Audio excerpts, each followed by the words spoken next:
Halo, assalamualaikum teman-teman semua. Kembali lagi di YouTube channel aku, Putri Kamaladewi, YouTube channel ibu rumah tangga dengan 2 orang anak. Terima kasih banyak buat teman-teman yang udah mengklik dan menonton video aku. Semoga tetap enjoy di video aku sampai detik terakhirnya ya. Terima kasih. Oke teman-teman, jadi di vlog kali ini aku pengen sharing lagi nih tentang kegiatan aku.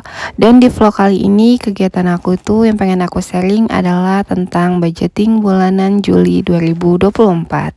Mungkin video ini sebenarnya agak telat gitu ya teman-teman, karena aku tuh uploadnya tuh di tanggal 15 Juli.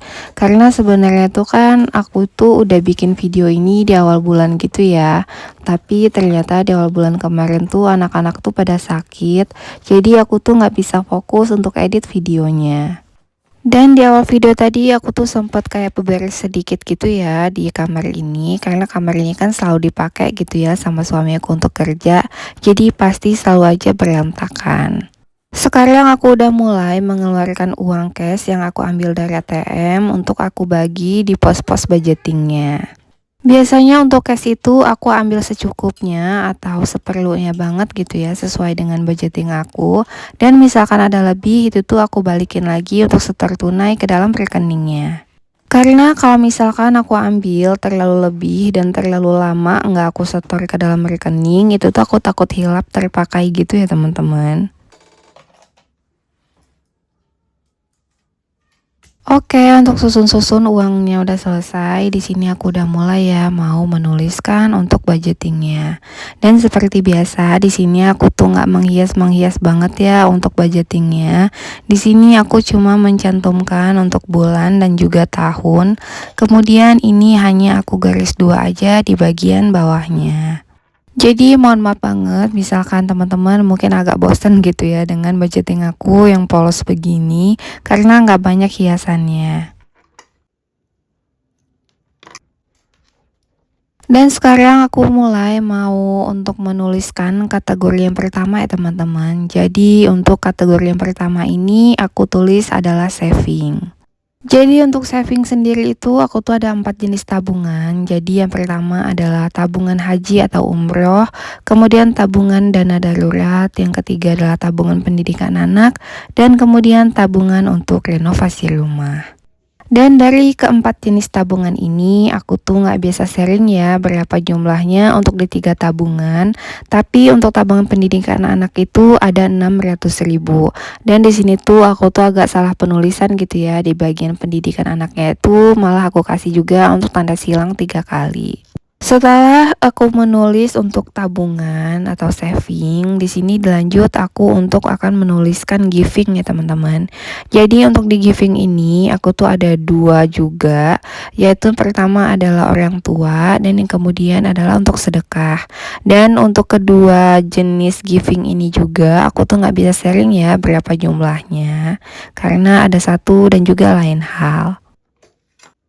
Setelah saving dan juga giving, kita ke kategori yang ketiga yaitu living. Jadi untuk di living atau untuk kebutuhan sehari-hari gitu, aku tuh ada 3 jenis belanja ya.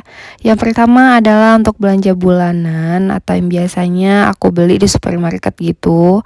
Kemudian ada belanja mingguan yaitu untuk lauk dan pauk untuk setiap minggunya. Dan yang ketiga adalah belanja harian gitu ya. Misalkan aku lagi pengen ngemil atau beli jajanan gitu, itu aku ada budgetnya juga sendiri. Jadi ini adalah 3 jenis belanja aku untuk di bagian living ya teman-teman. Karena menurut aku setelah aku berapa kali budgeting, 3 belanja inilah yang harus aku poskan. Kemudian di bagian living aku ada juga kebutuhan untuk listrik dan juga wifi, untuk PDAM dan juga untuk SPP anak. Dan untuk SPP anak di bulan Juli ini, aku tuh hanya mencantumkan satu ya teman-teman, yaitu untuk SPP-nya Tama aja. Karena untuk SPP-nya Kakak Una itu udah gabung di daftar ulang untuk bulan ini untuk kenaikan kelas 3. Jadi untuk bulan Juli ini, untuk SPP Kakak Una itu nggak aku cantumkan di dalam budgeting. Meski SPP Kakak Una bulan ini tuh nggak aku cantumkan, tapi untuk di bagian ojek sekolahnya itu tetap aku catat ya teman-teman, karena setiap bulannya itu tetap aku bayar full meskipun nggak full sekolahnya. Dilanjut untuk kebutuhan living, di sini ada bensin, kemudian ada gas dan juga galon, ada untuk telur, buah dan juga jamu, kemudian ada untuk diapers, dana tak terduga, kebutuhan fun atau jalan-jalan dan juga dana lain-lain. Oke, jadi inilah bagian kebutuhan di living ya teman-teman. Dan sekarang aku akan mencantumkan nominal untuk di setiap kebutuhan living. Jadi untuk belanja bulanan itu aku budgetkan sebanyak 1 juta. Kemudian ada juga untuk belanja mingguan tuh aku budgetkan sebanyak 1 juta juga. Jadi untuk belanja mingguan tuh aku bagi 5 minggu gitu ya teman-teman. Jadi setiap minggunya itu sejumlah 200.000. Dan untuk belanja harian itu aku budgetkan sebanyak 300.000. Jadi ini tuh aku kayak hitung kasar gitu aja ya.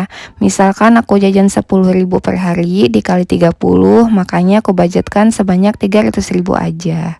Kemudian untuk listrik aku budgetkan sebanyak 600.000. Kemudian ada wifi 400.000. PDAM aku budgetkan sebanyak 100.000 meskipun kadang bayarnya itu sekitar 80 sampai 90-an ya. Dilanjut ada SPP Tama sebanyak 265.000. Kemudian di sini ojek sekolah Una juga 250 setiap bulannya. Dilanjut ada kebutuhan bensin. Di sini bulan ini tuh aku budgetkan sebanyak 250.000. Untuk gas, karena aku tuh pakai gas yang pink, jadi budgetnya itu 115.000, dan untuk galon itu sebanyak 100.000 rupiah. Kemudian aku tuh ada budget ya untuk telur itu sendiri gitu, jadi sebanyak 250.000, karena telur itu nggak setiap minggu gitu ya belinya, cuma setiap habis tuh pasti langsung beli. Kemudian aku ada budget untuk buahnya itu aku budgetkan 300.000 ya teman-teman, karena untuk buah itu biasanya lumayan banyak belinya. Dan untuk jamu di sini tuh aku ada budget ya 100.000. Ada juga diapers 250.000. Dilanjut dana tak terduga 300.000, fun 500 dan lain-lain 200.000. Dan setelah mencatat semua pos budgetingnya, di sini tuh aku mau menandai yang pengeluarannya itu pembayarannya melalui online gitu ya teman-teman. Jadi bukan melalui cash atau tunai. Biasanya aku bayar melalui online atau melalui debit, yaitu belanja bulanan. Kemudian ada listrik, kemudian ada wifi dan juga PDAM. Kemudian untuk SPP Tama juga dan juga jamu, kemudian ada dana tak terduga dan juga lain-lain. Untuk fun kadang aku bisa cash dan juga bisa debit gitu ya teman-teman, tergantung pada tempatnya. Jadi untuk fun memang gak aku tandai ya, karena nanti kami tuh akan berkunjung ke suatu tempat dan pembayaran itu secara tunai, tapi uangnya itu masih di dalam rekening. Jadi inilah beberapa pos pembayaran itu yang melalui online di dalam budgeting aku bulan ini. Dan setelah pencatatnya udah selesai, saatnya aku mau masukkan uang-uang ini ke dalam posnya masing-masing di dalam dompet budgeting aku ya. Dan inilah dompet budgeting aku ya teman-teman. Jadi menurut aku meskipun murah, tapi dompet ini tuh lumayan awet ya, karena aku tuh udah pakai sekitar 2 tahunan. Meskipun seharga 20 ribuan, tapi plastiknya tuh tebel ya teman-teman. Pokoknya andalan aku banget. Jadi untuk teman-teman yang mau samaan, baik dompet budgeting ataupun juga kebutuhan untuk saving challenge, bisa cek di description box aku ya.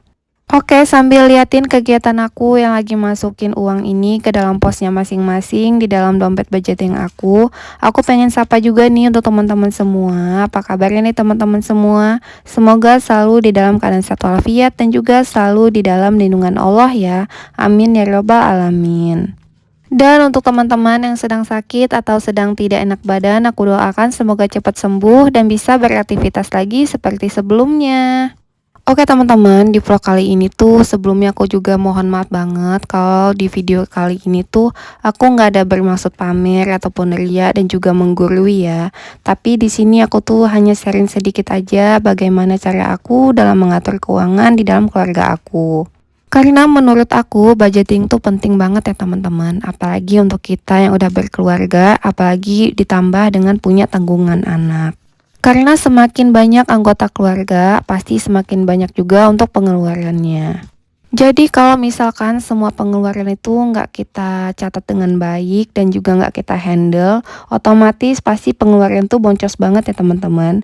Dan juga jadinya tuh kayak mubazir gitu ya. Dan juga kita itu tentunya bingung uangnya itu pada keluarnya tuh kemana aja. Untuk aku sendiri ini tuh udah menerapkan budgeting ini tuh selama 7 tahun ya teman-teman. Jadi aku lebih untuk mencatat semua pengeluaran aku tuh di saat aku dan juga suami udah pisah tinggal dari orang tua. Jadi di saat kita tuh udah mulai tinggal sendiri, kita tuh udah kayak mulai sadar gitu ya teman-teman, ternyata pengeluaran setiap bulannya itu lumayan banyak. Karena kita tuh udah mulai bayar listrik, bayar air, kemudian juga ada untuk wifi, belum lagi kebutuhan yang lainnya. Apalagi di saat mulai merintis untuk tinggal sendiri itu kita tuh belum punya banyak barang ya teman-teman. Jadi belum punya bangku, hordeng aja tuh belum punya.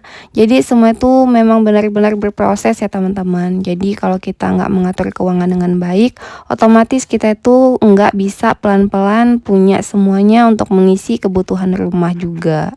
Karena aku itu inget banget gitu ya, di saat aku tinggal di rumah ini tuh, keadaannya tuh kosong banget gitu ya teman-teman. Jadi yang aku bawa dari rumah itu hanya tempat tidur dan juga beberapa lemari baju, kemudian untuk meja aja tuh cuma punya satu.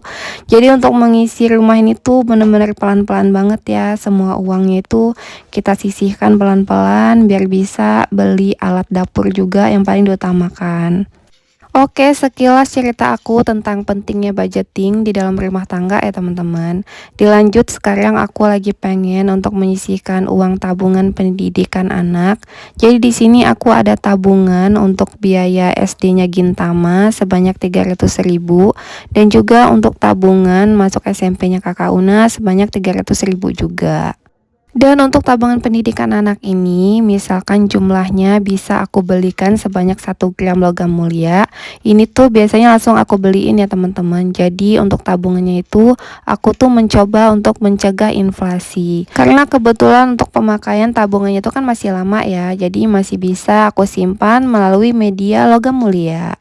Dan untuk tabungan anak ini, misalkan lagi ada budget lebih ya teman-teman, misalkan kayak uang THR anak, biasanya itu aku masukkan juga di dalam tabungan pendidikan ya. Jadi uang mereka itu memang untuk mereka juga. Jadi insya Allah nggak ada yang namanya investasi bodong gitu ya teman-teman. Semoga kita bisa amanah gitu ya dalam menjaga uang anak-anak kita.